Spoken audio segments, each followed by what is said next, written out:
soir. J'espère qu'il va vous intéresser, puisque nous sommes à une semaine de Rosh Hashanah. C'est-à-dire que la semaine prochaine, au même moment, nous serons en train d'être autour de la table à manger les simanim de Rosh Hashanah. Ouais, les différents petits plats. Je ne connais pas chacun quelles sont vos habitudes, mais il y a les petits simanim que l'on mange, ouais, autour de la table le jour de Rosh Hashanah. Quels sont les simanim? C'est quoi le kiff de Rosh Hashanah pour le miel? Le miel. Quoi d'autre? La pomme. La quoi? Pour moi, c'est les beignets de courge dans le miel. C'est ceux-là mes préférés. Bon, chacun son kiff. Du coup, mercredi soir prochain, on commencera le premier soir de Rosh Hashanah avec des signes qui seront annonciateurs de bonnes nouvelles pour la nouvelle année Bezrat Hashem. Donc, moi, ce soir, ce sur quoi j'aimerais plancher et m'intéresser, c'est sur la question du chauffard. Je ne sais pas, vous imaginez un petit peu, essayez de vous mettre dans un contexte, comment on arrive, on a le début de l'année, d'accord? On fête le début de la nouvelle année, et qu'est-ce qui se passe? On a trouvé l'idée de prendre une corne de bélier et de sonner de la corne, ouais. Et en vérité, on nous dit que quoi? Que le fait de sonner de la corne, c'est la mitzvah. En vérité, la seule mitzvah que l'on a à Rosh Hashanah, c'est la seule, il n'y en a pas d'autre, c'est de sonner le shofar. Toutes les autres mitzvot, d'accord, ne sont pas des mitzvot de la Torah, ouais, à part, il y a, comment dire, il y a la prière, mais la prière aussi, ça fait partie des mitzvot des Chachamim. Dans tous les cas, le shofar, c'est l'objet de la mitzvah le plus représentatif de la fête de Rosh Hashanah. Et donc la question qui se pose évidemment, c'est de comprendre en quoi le fait de sonner de la corne va être en lien avec le début de l'année. Sachant, connaissant le contexte, que la fête de Rosh Hashanah, pour nous, le fait de fêter la nouvelle année, n'est pas forcément, on va dire, un moment détente, puisque c'est à ce moment-là qu'on va décider, ouais, pour chacun, qu'est-ce qui va se passer dans son année. Le bien comme le moins bien. Donc évidemment, on se demande en quoi le fait de sonner le shofar va déjà dans le sens de ce qui se passe ce soir-là, et enfin de ce jour-là, et encore plus, ouais, on n'a aucun lien avec ça. C'est-à-dire, quel lien tu as avec le fait de sonner le shofar? Ouais, les gens se précipitent, pour eux c'est important, on ne sait même pas pourquoi c'est important. Ouais, tout le monde veut écouter le shofar. Est-ce que... Ouais. Bon, bref, peu importe. D'accord? Donc, la mitzvah du shofar est très importante. Mais on ne sait pas ce que ça veut dire. On regarde, on écoute, on entend, mais qu'est-ce que ça signifie? Que dalle. Ouais. Donc, on va essayer de voir un petit peu, de pister les choses qui peuvent, comment nous amener à comprendre un tout petit peu ce que peut représenter le shofar. Kevin, qu'est-ce que ça représente le shofar depuis toutes ces années? La corne. La corne, mais quoi, la corne? La corne. C'est quoi la corne?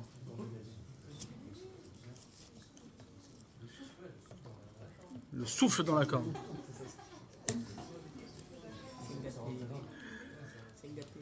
Donc on a déjà une bonne piste. Ouais, avec Kevin. Khazak. Et donc, il y a un moment comme ça. Je vais vous raconter ce moment-là. Et on va essayer de faire une analogie avec ce moment-là qui est en vérité l'origine même de la création de l'homme. Au moment où Akadosh Baruch Hu crée le monde, comment c'est marqué? Hachem, qu'est-ce qu'il fait? Il crée la matière, mais la matière n'est pas habitée de vie, elle n'a pas de vie. Donc qu'est-ce qui se passe? L'homme, il a son corps qui est prêt, fait de terre, ouais. Et qu'est-ce qui se passe? Hachem, il souffle, ouais, une âme de vie. C'est marqué Vaipach be'apav nishmat chaim. Il a insufflé dans les narines de l'homme, ouais, une âme de vie. Vaïe Roar, ouais, Vaïe le Nefesh Chaya, il est devenu un être vivant. L'homme est devenu un être vivant à ce moment-là. C'est-à-dire que Hachem a soufflé dans le corps de l'homme et il lui a insufflé son âme pour le rendre vivant. Alors c'est très bizarre, cette attitude-là est très bizarre. Vous avez déjà soufflé dans un ballon? Qu'est-ce qui se passe quand vous soufflez dans un ballon? Le ballon, il gonfle.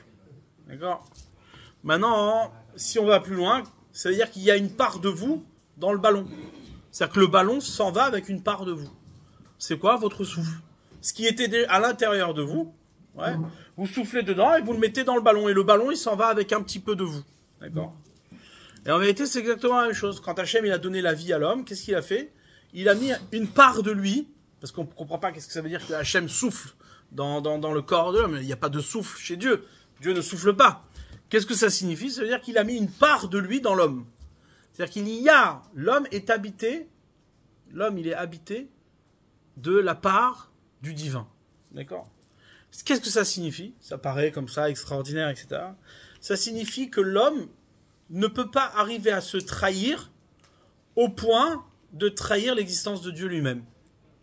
C'est-à-dire que l'homme peut s'égarer. Ouais, il peut s'égarer d'une manière très violente et très, très profonde. Mais jamais, en aucun cas, il pourra arriver à trahir ce qui l'habite.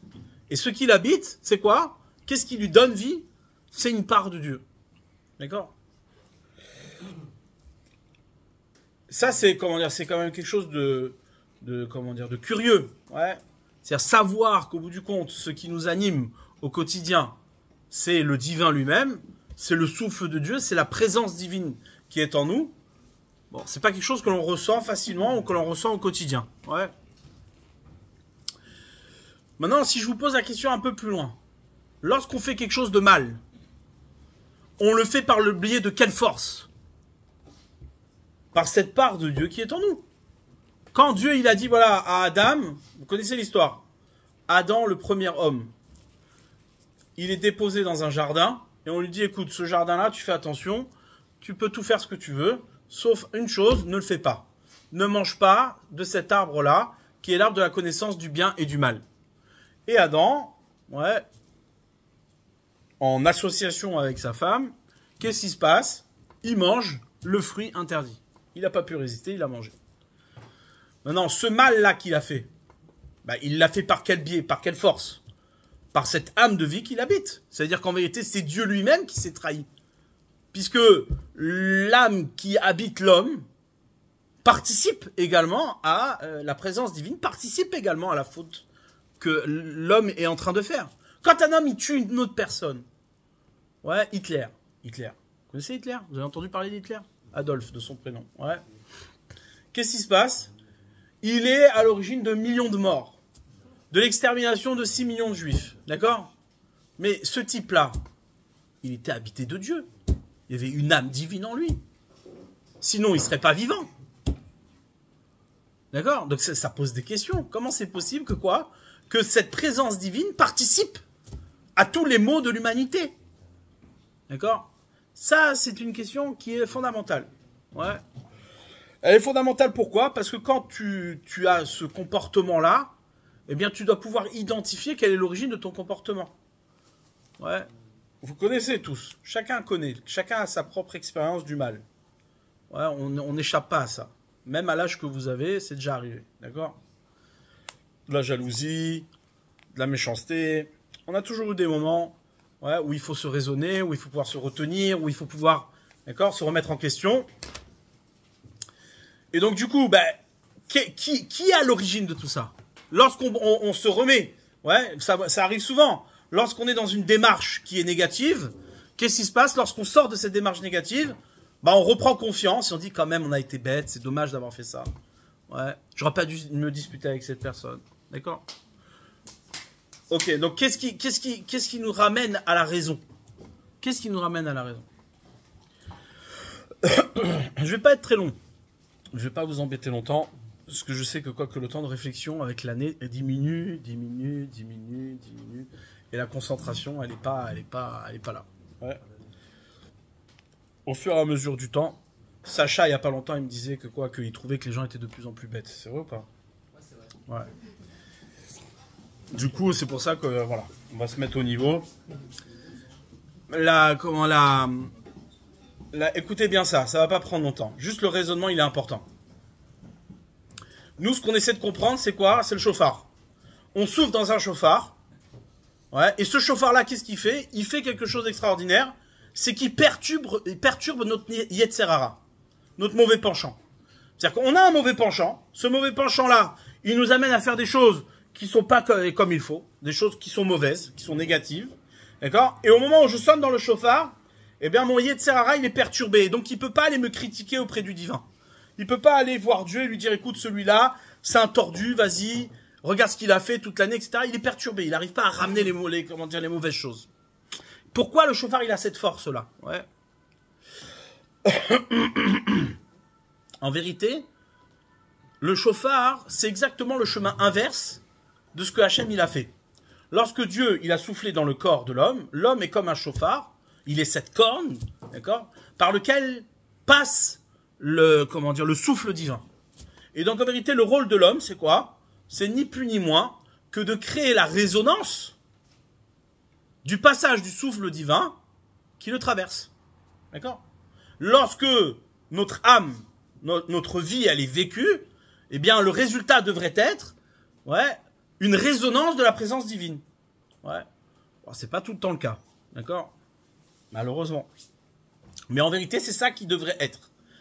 Quand on voit un homme, on devrait être émerveillé, on devrait être inspiré de voir la grandeur qui habite un homme.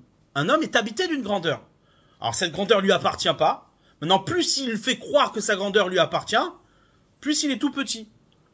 D'accord? Mais plus il est capable de montrer que cette grandeur qu'il habite est une grandeur qui le dépasse complètement, de laquelle il n'est pas à l'origine, plus on arrive à voir la grandeur de cette personne. Ouais, il y a des fois comme ça, quand vous passez à côté d'un grand rave, etc., bah vous sentez voilà, une forme d'humilité. Ouais, c'est-à-dire vous êtes capté par la grandeur de la personne. Maintenant, cette présence divine qui est dans chaque individu, dans chacun de nous, même chez Hitler, il y avait Dieu qui était présent en lui. Ouais. Cette question-là, de dire mais comment Dieu lui-même peut être la motivation, c'est d'ailleurs ce que l'on reproche à Dieu tous les jours. Lorsque tu fais une bêtise, tu dis quand même, mais pourquoi tu m'as laissé faire ou pourquoi tu as laissé faire cette personne? Essayez de réfléchir une petite seconde. Lorsque vous voyez une catastrophe, tu dis quand même pourquoi Dieu il laisse faire? Mais pourquoi tu dis ça? Lorsque toi tu fais une bêtise, tu dis c'est Dieu qui l'a fait? Non, c'est toi qui l'a fait. Donc lorsque c'est les autres qui font une bêtise, pourquoi tu dis c'est Dieu qui l'a fait? C'est pas Dieu, c'est lui qui a fait, c'est la personne qui a fait. En vérité, c'est pas tout à fait faux. Pourquoi? Parce que Dieu, il t'a laissé vivre. C'est lui qui te donne la vie, c'est lui qui t'anime. Donc du coup, il participe avec toi. Cette question revient à dire, lorsqu'il y a quelque chose de mal dans le monde, tu peux pas dédouaner Hachem lui-même de sa responsabilité. Tu peux pas dire non, Dieu il n'a pas participé, il est là, c'est lui qui a donné le pouvoir de le faire. Maintenant, à Rosh Hashanah, tout ça, cette conception-là, c'est ce qui nous enferme dans le mal. C'est ce qui nous enferme dans notre méchanceté. Lorsque on est persuadé qu'en vérité, le mal que l'on fait, Dieu y participe avec nous, eh bien, c'est ce qui nous enferme et ce qui nous emprisonne dans notre méchanceté. Parce qu'on dit, si Dieu valide, alors il n'y a pas de problème de faire. Maintenant, lorsque tu prends conscience que la seule chose qui est à l'origine de ce qui est tordu, c'est que toi, c'est la partie qui n'est pas Dieu, alors là, à ce moment-là, tu essaies de te remettre en question. Maintenant, alors comment on résout le problème? Comment on va résoudre le problème de la participation du divin? Alors, je vais essayer, je ne dis pas que je vais y arriver, mais je vais essayer de vous faire comprendre quelque chose qui est capital ici, juste pour répondre à cette question-là. Il y a un épisode, vous savez que les sons du chauffard, combien de sons de chauffard on sonne à Rosh Hashanah? Combien? 100? 100, très bien. Bravo. 100, mea kolot, 100 sons de chauffard. Sur quoi on se base? Pourquoi on a pris cette référence-là? Pourquoi on sonne 100 sons? En référence, nous dit la Gemara, à une dame qui était la mère de Sisra. Sisra, c'était un chef militaire non juif qui voulait éliminer les juifs. C'est-à-dire, c'était un chef militaire, d'accord, qui combattait les juifs en terre d'Israël. Et qu'est-ce qui s'est passé? Une fois, ce Sisra-là, c'était quelqu'un qui gagnait toutes les guerres, qui était tout puissant. Il y a une femme qui s'appelait Yaël, une fille d'Israël, qui s'appelait Yaël, et qui a piégé ce Sisra. Sisra avait capturé, les Juifs, et cette Yaël-là, elle avait quelque part séduit Sisra. Et donc, elle s'est enfermée dans sa tente avec lui.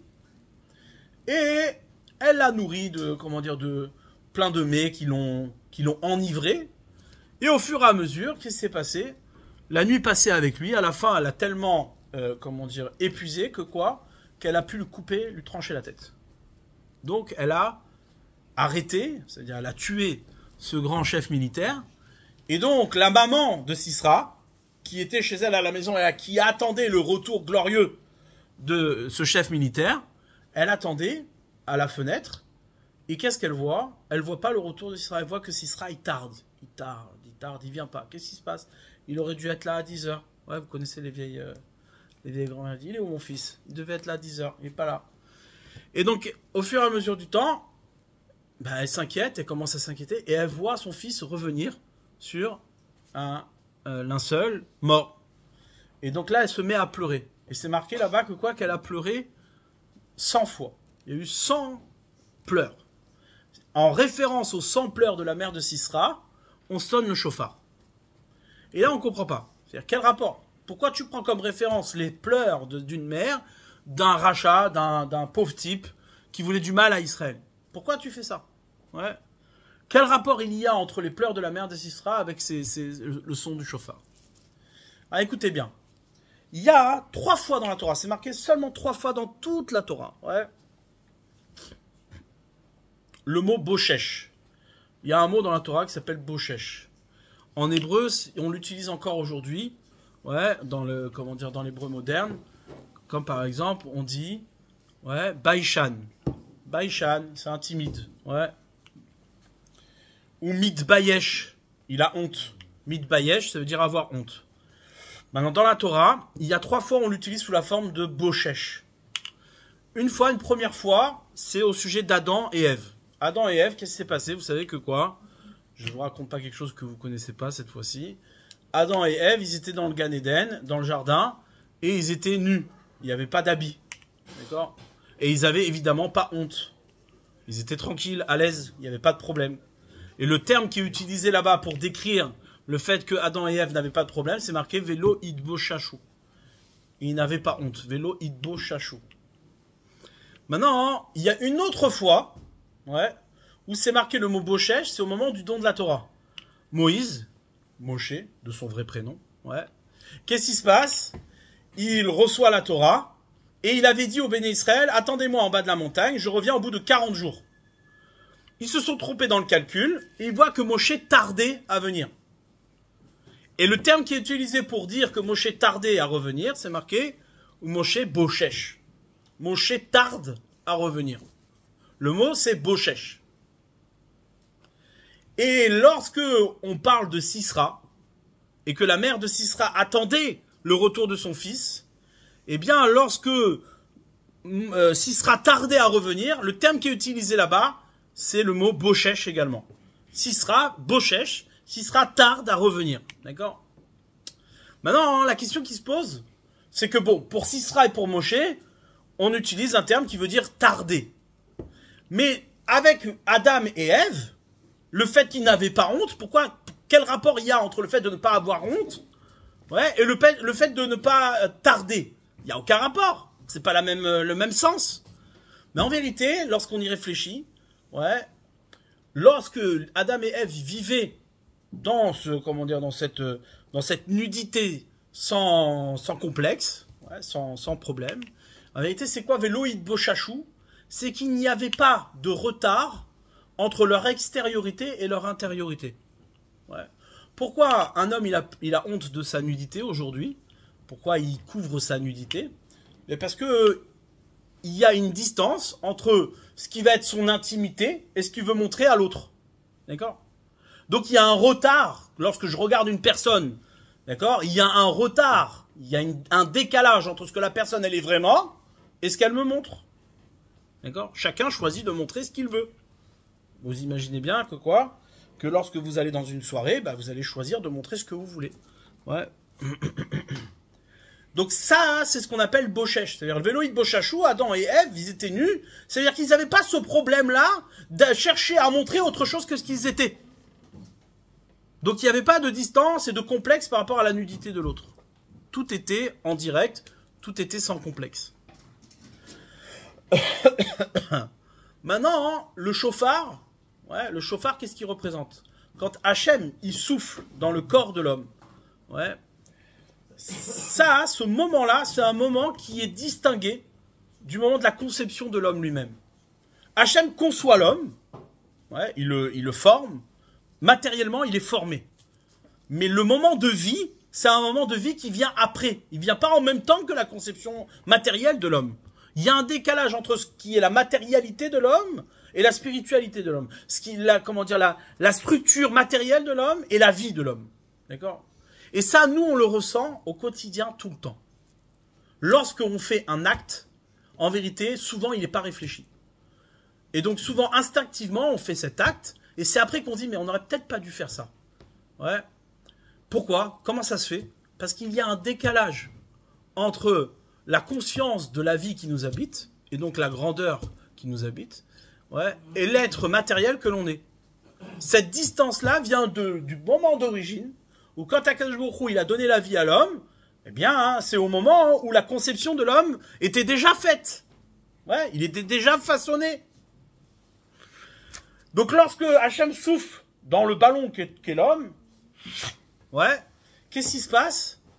Pour pouvoir percevoir le passage de la présence divine en nous, eh bien, il faut justement rectifier ce décalage.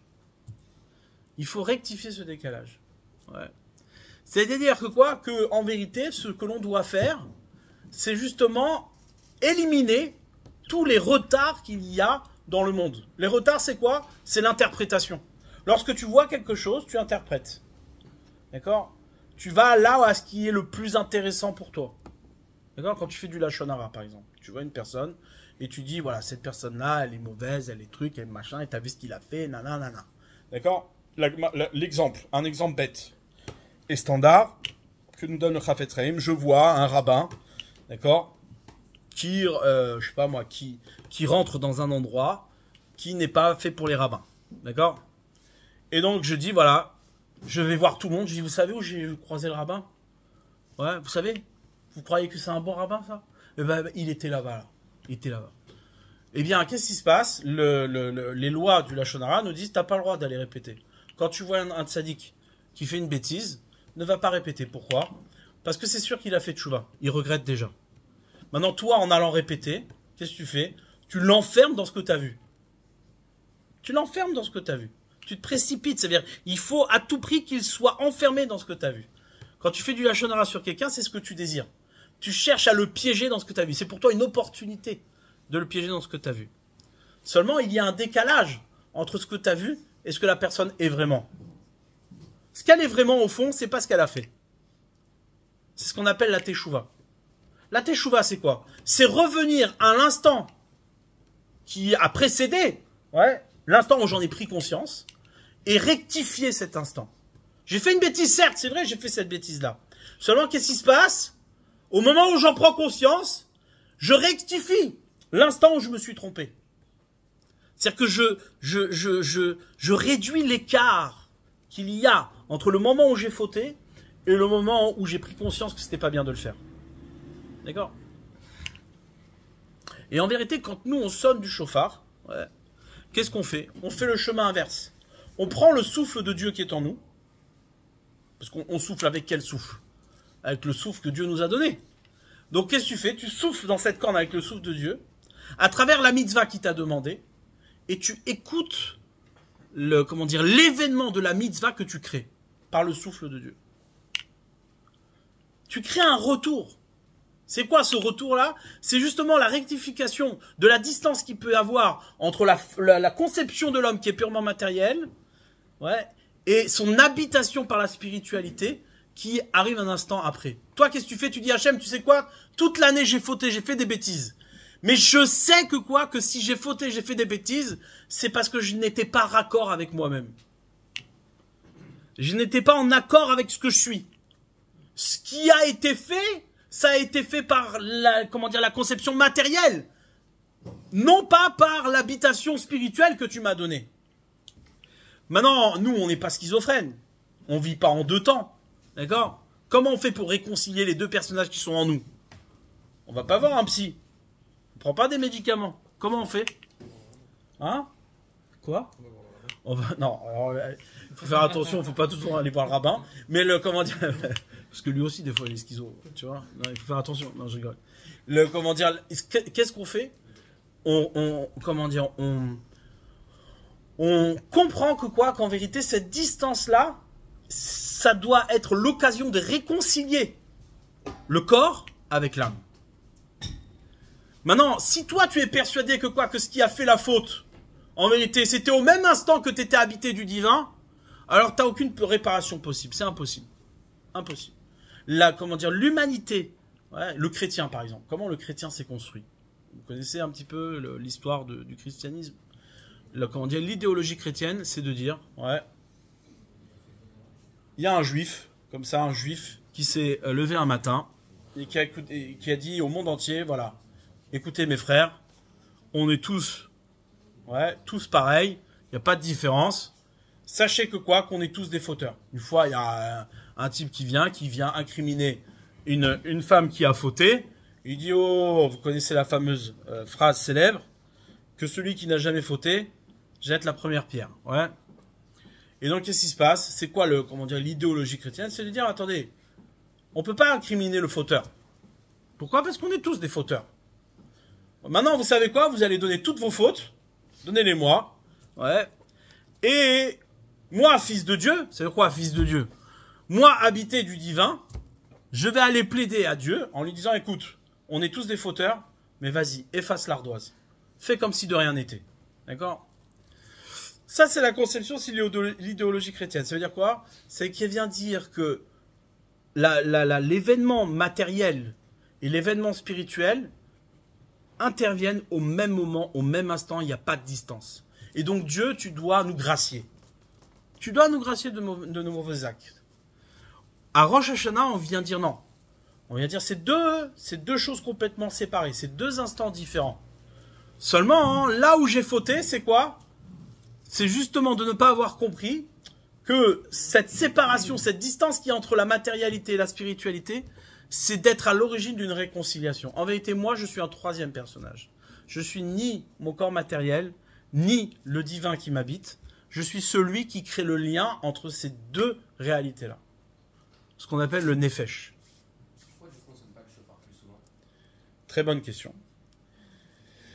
Pourquoi on ne sonne pas le chauffard? Du coup, j'ai bien senti que tu avais élevé le débat. On sent que l'intelligence, elle est là. Hein. Donc, pourquoi on ne sonne pas le chauffard tous les jours? Parce qu'en vérité, le jour de Rosh Hashanah, c'est le jour de la création du monde. C'est le jour où l'homme il a été créé. C'est le premier instant.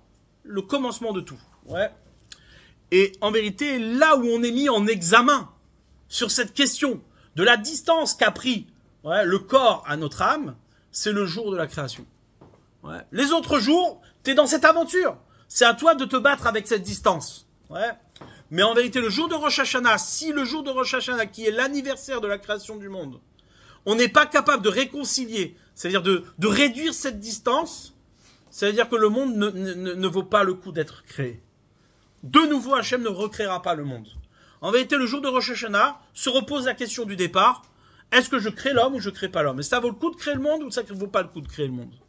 D'accord?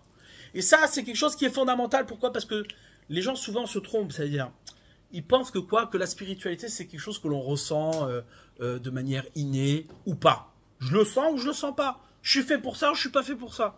Ouais. Mais en réalité, pas du tout. Parce qu'il n'y a personne qui peut ressentir de la spiritualité comme ça de manière innée. C'est impossible. Celui qui vient et qui te dit, tu sais, je vois Dieu partout, celui-là, c'est un malade. Ouais. C'est juste qu'il ne voit pas le monde comme il faut. Dieu n'est nulle part. Tu le vois nulle part. Tu peux pas le voir. Pourquoi? Parce que justement, Dieu est à l'origine même de la distance qu'il y a entre ce que tu vois et ce qui est vraiment. Ouais. Donc, du coup, par conséquent, tu dois voir que le monde n'est pas... Tu vois pas Dieu directement. Mais c'est toi qui dois comprendre que cette distance-là, elle est faite que, justement, pour que toi, tu puisses être à l'origine de cette réconciliation. Sinon, il n'y a aucun intérêt. Aucun intérêt. D'accord? C'est un peu l'histoire de la distance qu'il y a entre ce que l'on voit et ce qui est vraiment. Ouais, vous savez que le soleil que vous voyez, au moment où vous le voyez, il est en vérité, c'est la lumière d'il y a 8 minutes. Ouais. Pourquoi? Parce qu'il faut le temps que la lumière arrive jusqu'à nous. D'accord? Et la lumière de la Lune que vous voyez, c'est la lumière qu'il y a eu il y a 1 seconde. 1 seconde, ouais. Donc du coup, chaque chose que tu vois, en vérité, elle a une certaine distance avec ce qu'elle est vraiment. Pourquoi? Parce que c'est comment dire, le temps qui s'écoule entre chaque chose que tu perçois, c'est le temps qu'on te laisse pour intégrer la chose. Pour que toi, tu puisses maintenant l'intégrer à ce que tu es vraiment. D'accord? Donc le son du chauffard, en vérité, c'est ni plus ni moins qu'une rectification de cette distance-là. Tu dis à Hachem, voilà, moi aussi je sonne le son, et j'accepte qu'en vérité, ce que je suis vraiment, c'est ce que tu m'as donné. Et c'est pas la, comment dire, la matérialité qui a échoué, qui est en vérité ce que je suis. Et ça, c'est très important, psychologiquement parlant, c'est très important, de se distinguer de nos mauvais actes et de ce que l'on est vraiment. Ouais. Ça, c'est fondamental. Pourquoi? Parce que sinon, tu peux pas réparer, c'est impossible. Ouais, tu peux pas réparer. Comme nous disent nos sages, un homme faute que parce que Nirnasbo Ruarchtut, parce qu'il y est rentré une folie dans la tête. Un homme, il faute que parce qu'il est rentré une folie dans la tête. Ouais. Il a perdu la boule. Donc le corps l'emporte. Ouais, le corps l'emporte. Et il a plus la capacité de se retenir. Ouais, plus la capacité de se retenir. Bref. Tout ça pour vous dire quoi? Que la mère de Sisra, lorsqu'elle a vu le retard de son fils, en vérité, ce retard-là, c'était quoi? Elle a cru que quoi? Que son fils allait gagner la guerre contre le peuple juif, etc. Et que sa méchanceté, en vérité, allait triompher. Comment elle a pu croire ça? Elle a pu croire ça parce que pour elle, il n'y avait pas de distance entre l'acte mauvais de son fils, ouais, et la réalité telle qu'elle est vraiment. Pour nous, c'est pareil. Lorsque tu vois un 7 octobre, lorsque tu vois de l'antisémitisme, lorsque tu vois des mauvaises choses dans le monde, au premier instant, tu interprètes. Tu es là, tu sautes dessus, tu dis, bon, ben en fait... Et donc, qu'est-ce qui se passe? Se lèvent des gens très intelligents qui viennent et qui donnent des solutions à tous les problèmes. Pourquoi? Parce qu'ils sont persuadés que ce qu'ils ont vu, c'est ce qui est. C'est ça. Maintenant, si toi, tu es en relation avec la profondeur de ton être, tu comprends que quoi? Que toujours, jamais, à aucun moment, ce que tu vois, c'est ce qui est. Jamais. Le monde que tu vois et que tu perçois n'est jamais ce qu'il est tel que tu l'as vu. C'est impossible. Forcément, c'est à toi d'aller chercher ce qu'il y a vraiment derrière ce que tu viens de voir. Pourquoi? Parce qu'il y a une distance de l'apprentissage, une distance de l'éducation. Si Hachem il envoie quelque chose, c'est justement pour te faire réagir et que tu apprennes quelque chose. D'accord? Donc en vérité, le son du chauffard, en vérité, c'est la cérémonie d'une naissance. On répète la naissance de l'homme, mais par le témoignage de l'homme lui-même. C'est-à-dire que normalement, à la naissance, c'est Dieu qui souffle dans le ballon. Et bien toi, au moment où tu es déjà né, c'est toi qui souffles dans le ballon vers Dieu pour dire non, mais je viens de là-bas. Je viens de là-bas. Tout ce que je suis, ça vient de là-bas. D'accord? Tu souffles pas dans le ballon parce que tu es sous. Ouais. Tu souffles dans le ballon parce que, d'accord, tu as habité de la présence divine. Et donc, au final, ce qui est demandé dans la mitzvah du son du chauffard, c'est pas de sonner le chauffard. Vous connaissez la bracha que l'on fait et de laquelle on doit s'acquitter le jour de Rosh Hashanah. C'est quoi? Shomea kol chauffard. Ouais. Tu dois entendre le son du chauffard. On dit pas tu sonnes le chauffard. On dit tu dois entendre le son du chauffard. Donc on n'a pas une mitzvah de sonner, on a une mitzvah d'entendre. Et même celui qui sonne, sa mitzvah c'est pas de sonner, c'est d'entendre ce qu'il sonne. Pourquoi? Parce qu'en vérité, ce qui compte, c'est l'effet, ouais, la résonance du passage de la présence divine qui nous habite à travers la mitzvah. On doit être le témoin du passage de la présence divine. C'est ça ce qu'on doit être. Ouais. Rien dans ce monde n'a de sens si tu perçois la chose telle que elle est, idolâtrée, sacrée. C'est-à-dire tout ce qui pour toi est sacré, en vérité c'est de l'idolâtrie. C'est de l'idolâtrie. Rien n'est sacré dans ce monde. La seule chose qui peut être, oui, kadosh, c'est le fait qu'Hachem habite la chose et que toi, tu témoignes de cette habitation. Mais comment tu peux témoigner de ça? Juste en étant le témoin du passage Mais comment tu vois le passage? Avec la distance que tu fais entre l'instant de la création et l'instant où ça résonne. L'instant où ça réagit. Ouais, c'est pour ça que l'homme, il n'est pas parfait. Il naît comme un enfant, un tout petit enfant. Vous savez que lorsque vous naissez, vous n'avez pas d'intelligence du tout. D'accord? Ouais, pas du tout. À peine un peu moins que ce que vous avez maintenant. Ouais. Maintenant, l'intelligence, c'est quelque chose qui progresse avec le temps. Ce qu'on appelle le da'at, la connaissance. Ouais. Notre connaissance, elle grandit. Vous savez que les philosophes, ils ont posé cette question il y a très longtemps. Lorsque un enfant est né, il n'a pas de connaissance. Maintenant, pour pouvoir développer de la connaissance, il faut que tu aies de la connaissance. Donc, comment il fait pour avoir de la connaissance un jour? C'est une question une vieille question, une question très ancienne. Ouais. C'est le poisson qui se mord la queue. Au moment où tu nais, tu as zéro connaissance. Ton cerveau, il a zéro connaissance. D'accord? Maintenant, comment je fais pour avoir la première connaissance si j'ai pas la connaissance nécessaire pour accueillir la première connaissance? Imaginez-vous, vous avez le cerveau éteint. Un ordinateur, si tu lui introduis pas la première séquence, eh ben il peut pas continuer, il peut rien faire. Il peut pas deviner tout seul. D'accord? Donc je suis obligé de l'initier avec une première connaissance pour amorcer toutes les autres connaissances. Maintenant, un enfant, un bébé, quand il naît, il a zéro connaissance. Quoi? Les réflexes, c'est pas de la connaissance. Comment? Docteur? Dites-moi. Non, vous êtes docteur mais pas philosophe, on se calme. D'accord? Non, les réflexes, tu sais bien que c'est pas de la connaissance. Et comment? C'est quoi cette magie? Ah. Alors écoutez bien. Moi non plus, je suis pas neurologue. Les animaux aussi, ils ont des réflexes. Pourtant, ils n'acquièrent pas de connaissance. Si, ils ont une forme de connaissance aussi. Mais c'est pas un date comme... Maintenant, comment on fait? Écoute bien ça. Un enfant, la première pour nous tous, nos premiers moments de connaissance, c'est quoi? C'est une connaissance qui naît de soi. Et c'est quoi la première connaissance qui naît de nous? C'est quoi?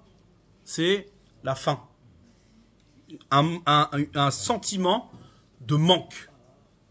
C'est-à-dire que lorsque tu nais, ton ventre, il est vide et t'as mal. C'est incroyable quand même que le premier instant de la prise de conscience de soi commence par une souffrance. Vous entendez ça ou pas? Ça donne à réfléchir. Comment ça se fait que le premier instant de la connaissance que l'on est, la première instant de la connaissance de soi, ouais, elle débarque par une souffrance. Vous savez pourquoi? Pour nous éduquer à la distance. Pour nous éduquer au manque. Et le rôle que l'on a, c'est-à-dire la connaissance que l'on construit, c'est de combler le manque qu'on a en permanence. Ça, c'est la véritable connaissance. Une connaissance qui comble pas un manque, c'est pas une connaissance. La véritable connaissance, c'est une connaissance qui comble les manques. D'accord? Les distances que l'on résout avec le temps. Les réconciliations qu'on peut avoir avec les gens avec lesquels on s'est disputé. Avec les gens avec lesquels on s'est pas entendu. D'accord? Une personne qui reste toujours sur ses positions. Une personne qui n'est pas capable de changer, qui n'est pas capable de... en vérité, cette personne-là, elle n'a jamais d'événement de connaissance. C'est impossible. Pourquoi? Parce qu'elle ne cherche pas à combler le manque qui l'habite. Donc l'enfant, qu'est-ce qu'il fait au premier instant? Il a mal au ventre. Maintenant, qu'est-ce qui se passe? Puisqu'il crie qu'il a mal au ventre, la maman, elle arrive, et elle vient et lui donne à manger. Et lorsque lui, il voit que la maman lui donne à manger, eh bien, il prend conscience, depuis sa souffrance, que ses manques peuvent être comblés. Donc, qu'est-ce qu'il fait? À chaque fois qu'il a mal, il pleure. Il commence à communiquer. Il dit, ouais.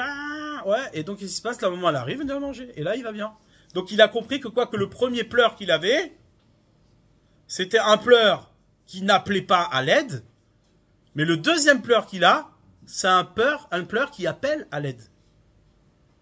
Ouais, tu comprends? Le premier pleur que tu as au premier instant, c'est un pleur de souffrance, un pleur de douleur, qui ne cherche pas à appeler qui que ce soit, parce que tu sais pas que ça fonctionne comme ça. Mais la deuxième fois, lorsqu'on t'a donné à manger, qu'est-ce que tu fais? Tu pleures pour appeler la personne qui t'a donné à manger, pour activer cette chose-là qui te donne à manger. Ouais. Et en vérité, c'est exactement ce que l'on fait. Quand Hachem, il a soufflé dans le corps de l'homme au premier instant, on n'a pas forcément conscience que la vie qui nous habite, elle nous a été donnée. Mais lorsque arrive le moment du manque, lorsque arrive le moment du regret, lorsqu'on se redéfinit au moment de Rosh Hashanah et qu'on vient qu'on dit en vérité on est un pauvre type, eh bien qu'est-ce qui se passe? Là, ce que tu vas sonner, le pleur que tu vas manifester, c'est un pleur qui n'est plus un pleur de caprice, mais un pleur de communication. C'est pour ça qu'à Rosh Hashanah, en vérité, on ne pleure pas, on communique. Le son du chauffard, c'est certes des pleurs, mais c'est un pleur de communication. C'est un pleur de lien avec Hachem. Ouais. Bref, on va pas trop continuer non plus. Ça suffit, ces éléments-là sont suffisants pour réfléchir. Mais voilà, le son du chauffard, après il y a certes une réflexion à avoir autour de Avram, qui lui-même a sacrifié son fils. Ouais. Et le jour où il a sacrifié son fils, eh bien, Hachem lui a dit non, surtout ne tue pas ton fils. Ce qui s'est passé, il a vu un bélier qui était enfermé dans les ronces et il a sacrifié le bélier à la place de son fils. Ouais, et il a pris la corne du chauffard de ce bélier, d'accord, qui est en vérité en souvenir, nous on sonne le chauffard en partie en souvenir du bélier de Yitzhak, enfin de Avraham Avinu, d'accord. Ça c'est un autre, un autre pan de réflexion, mais qui est intimement lié avec les principes que l'on a donnés ce soir, d'accord. Évidemment qu'il y a dans le rapport entre les parents et les enfants cette distance-là que l'on connaît dans notre quotidien. Ouais. La forme de réconciliation, c'est marqué qu'à la fin des temps, le Mashiach, comment il va arriver? Par Eliyahu Hanavi. Eliyahu Hanavi, qu'est-ce qu'il va faire? Vous connaissez Eliyahu Hanavi? T'as jamais entendu parler d'Eliyahu Hanavi? Tu l'as jamais rencontré? Vraiment? C'est qui Eliyahu Hanavi, Orlan? Tu connais Eliyahu Hanavi? C'est qui? Vas-y, raconte. C'est qui? Eliyahu Hanavi, c'était un prophète. D'accord? Un prophète qui s'appelait Eliyahu. Et ce Eliyahu Hanavi-là, il n'est jamais mort. Il a mérité de ne jamais mourir. Et c'est marqué qu'il revient à chaque Brit Mila. Il est présent pour accompagner la Brit Mila. Et à la fin des temps, lorsque viendra le Mashiach, ça va être le prophète qui va annoncer la venue du Mashiach. Et qu'est-ce qu'il va annoncer? Sa grande particularité, c'est marqué Ve'eshiv lev avot al banim, ve'lev banim al avotam. Il va réconcilier le cœur des pères avec celui des enfants, et le cœur des enfants avec celui des pères. C'est-à-dire qu'il va réduire les distances générationnelles, et il va faire que quoi? Qu'en vérité, il y aura une seule vérité qui va traverser toutes les générations, et qui va révéler cette dimension de vérité qui était à l'origine de l'homme. D'accord? En d'autres termes, pour conclure, ouais, et pour m'arrêter là, tout l'objet de la création, tout l'objet du monde, c'est de réfléchir sans arrêt au piège des distances qui nous sont proposées. Surtout ne jamais penser que les choses qui sont devant nous, ouais, sont réellement ce qu'elles sont. Jamais, ça n'existe pas. C'est toujours, ouais, quelque chose à résoudre. C'est toujours une distance à résoudre. Ouais. Et lorsqu'on sonne le son du chauffard, c'est ce qu'on fait. On témoigne que la distance, c'est pas elle qui nous définit, mais ce qui nous définit, c'est la réconciliation. Ouais. Tov, en espérant que c'est rentré quelque part. Sachez que la distance qui a pu séparer, la parole de ce soir avec vous, elle peut se résoudre avec le temps. Ouais. Et vous allez finir par atteindre un jour la compréhension de ce que j'ai voulu dire.